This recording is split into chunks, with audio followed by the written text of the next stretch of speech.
Welcome back to Tech Garage, presented by RockAuto.com. Now, only on Tech Garage are you going to have it laid out on a board. Supplemental restraint system from our friends at ATEC sent the whole system right here. And what Bryan was dealing with inside the car was the Occupant restraint module. This one's called a sensing diagnostic module, but it's the same thing. That's in the center of the car.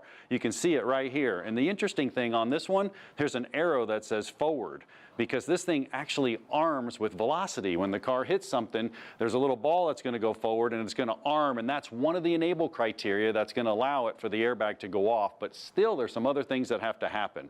Now right here, this is cool. This is a clock spring, and what a clock spring does, it lets you turn the steering wheel to the right and to the left and keep all the wires in contact, so when you turn, you're not wrapping them up in there. Now you see the wires right here are yellow. Now here's a tip for you. If you're dealing with an old school clock spring, they may be indexed. So you want to make sure you turn the wheel all the way to the right, all the way to the left, get it in the center, do the same for it, and then reinstall it. If you don't, you'll turn the wheel, you're going to hear a click, and you're going to snap it right off. Not that I've ever done that, but it can happen. Now, here's the airbag itself. Now you have a driver's airbag, which is located right here, and I got one right here for you. You can see it right back here. You got your yellow connector right there, and then what you have a nitrogen charge in there that's going to ignite, and once the igniter ignites, boom, it's going to blow off. Now passenger, a little bit different. The passenger airbag's located right here, and if I take the cartridge out, you can actually see it right here.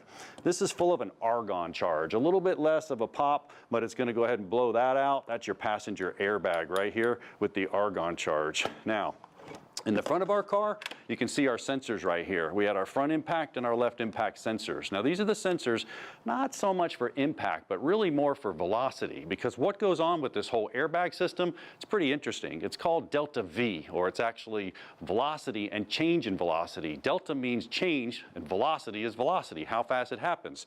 You heard of stage 1, stage 2 airbags. All this stuff's pretty cool. Now, we still have the seat belts, we have the occupant seats, we have the weight sensors, we have all kinds of systems going on that have to trigger this. You're not just going to go out there and pop an airbag. But here's what goes on.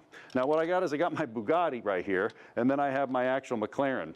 So what happens during a crash or with the airbag system, the SRS, if I hit this actual McLaren with my Bugatti, which I'd never want to do, but if I hit that, it moves, and then as a move, I'm not going to get as much velocity. So what's happening there, the delta V is not very high. So maybe the airbags won't even trigger, maybe just the seatbelt retractor will pull back, or we may go into stage 1 deployment. Now on the other hand, if I take my Bugatti, boy, I wish I had a Bugatti I could do this with, and I run smack into the blocks right there, the delta V is very high. The system senses that. Those impact sensors Bryan's replacing is going to sense that. Along with the sensing diagnostic module, boom, we're going to kick that airbag out. Now, I got an airbag right here. You can see it on a column. It's all wired up and it's ready to go. So what I can do is I can step back. Now, you never want to do this at home, but once all that criteria is met, going down the road, bam, hit that.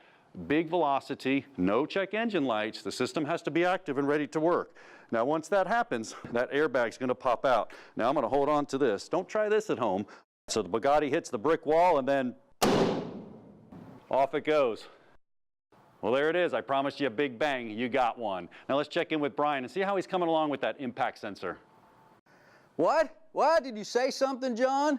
Holy cow, that was an awesome demo. I'm glad I was over at the toolbox for that. But it shows you the amount of power in just one airbag and how hard they're working to save your life if you ever get in a compromising situation. So I've got one bolt out on our old sensor. Go ahead and get the top bolt out here. Just two 10 millimeters, very simple. Again, the real magic on this project is getting the proper diagnosis and understanding exactly what needs replaced. So you remember we have it disconnected. Pull out the bolt. Now, when you pull your sensor out, take note of the orientation. I'm going to come straight up and out so you can see how it was facing. White side in, connector obviously at the bottom. You want to reinstall your new connector from RockAuto.com the exact same way. I'm going to pre-connect it here with the harness just to make my life a little bit simpler. It's in, you hear the click, and back into the mounting bolt. I'll get both of these studs reinstalled. The final step is to get back in the vehicle, turn the key to the accessory mode, and clear the SRS code, and then ultimately take a test drive. But stay with us. We got more safety information coming up as we tackle brakes on Project M&M, only on Tech Garage, brought to you by RockAuto.com.